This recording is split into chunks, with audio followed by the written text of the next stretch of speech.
Mbrëmu mbaj takimi i radhës ndërmjet partnereve të koalicionit Vlen. Në komunikimin ton me zyrën për informim, kuptojmë se koalicioni Vlen akoma nuk ka konkretizuar datën se kur do të shkrihet në një parti. Pas turbulencave të krijuara nga largimi i ASH-së të Ravarit nga ky koalicion qeverisës, partia e Mexhidit, Ibrahimit dhe Kasamit paralajmëruan se do të bëhen një subjekt i vetëm politik. Kjo u paralajmërua javës së kaluar, por që tani mbeti për javën e ardhshme. Madje nga Vlen thonë se mund të shkojë deri në fund të muajit prill. Pasi të konstituohen kryesia e Vlenit, do të bisedohen edhe modalitetet, organogrami dhe mënyra e funksionimit dhe afatet. Kjo pritet të bëhet brenda javës që vjen ose deri në fund të prillit. Gjatë javës që lan pas, deklarimet e fundit nga disa prej krerëve të partive ishin se nuk ka rëndësi kush do të jetë kryetari i partisë së re.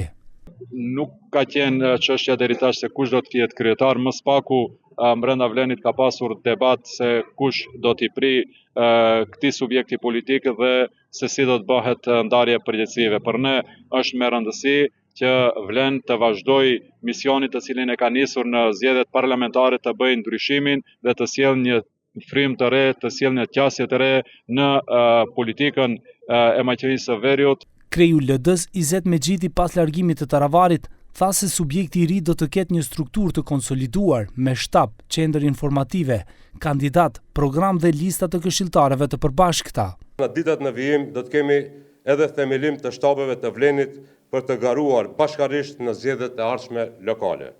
Në ditët në vijim do t'ju informojmë edhe për riorganizimin politik të strukturës dhe për strategjinë e Vlenit për zgjedhjet e ardhshme.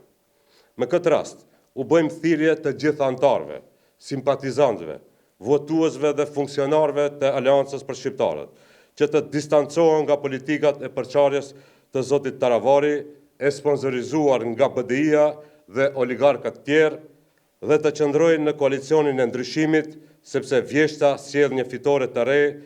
Por a do të ketë lëvizje dhe brenda kabinetit qeveritar? Për këtë nga Vlen thonë, vendimi se kush mbetet e kush hyn në qeveri është vendimi i përbashkët qeveritar. Neve na duhet diskutim i ri se a mbetet kjo qeveri në parimet e njëjta mbi të cilat është krijuar, siç është lufta kundër korrupsionit. Nëse jemi dakord për këtë, duhet ta rishqyrtojmë se i kemi të gjithë partnerët e përkushtuar në këtë standard, apo ka luhatje dhe koketime me partitë që standardin e kanë krimin dhe korrupsionin. Janë diskutime brenda qeveritare, epilogun e të cilave nuk duhet dhe nuk mund ta parashikojmë, thuhet në përgjigjen e koalicionit Vlen.